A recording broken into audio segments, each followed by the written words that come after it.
ሰላም ጤና ይስጥልን ውድ የሆናችሁ የቻናላችን ተከታይ ቤተሰቦች፣ ልክ እንደ ወትሮ ሁሉ ለዛሬ ዕለተ ማክሰኞ ነሐሴ 4 ቀን ይሆናሉ ብለን ያሰናዳቸውን አጫጭር መረጃዎች ይዘን ቀርበናል። የምንለቃቸውን መረጃዎች ሰብስክራይብ በማድረግ አብራችሁን እንላለን። በረከት አርጋው ነኝ።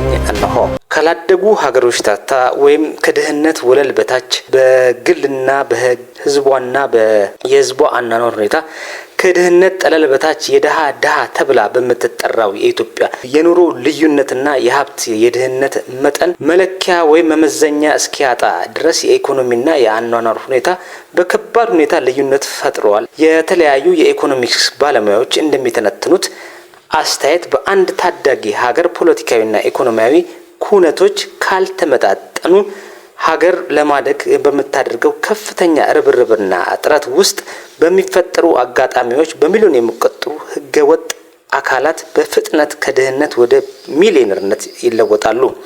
ይህን አሰራር ለመቀየር መንግስት ብሔራዊ የጸረ ሙስና ኮሚሽንና የመልካም አስተዳደር ስርዓትን በወንጀለኝነት ላይ ለመከላከል ቢሞክሩም በርካታ የመንግስትና ከፍተኛ ባለስልጣናት የዚሁ ተግባር ዋነኛ ተዋናይ በመሆናቸው ምክንያት እርምጃውን ሳይወስድ ይህ ሳይመስከር በኢትዮጵያ በተደጋጋሚ ጊዜ በተወካዮች ምክር ቤት ባለሀብቶችና የመንግስት ከፍተኛ ባለስልጣናት ሀብትና ንብረትን ማስመዝገብ አለባቸው የሚል ጊዜያዊ አዋጅ ቢወጣም ይህን አዋጅ አጽድቆ ወደ ተግባራዊነቱ እርምጃ የወጣ ማንም አካል አለመኖሩ ለበርካቶች ትዝብት ሆኖ ዛሬ ቀርቷል።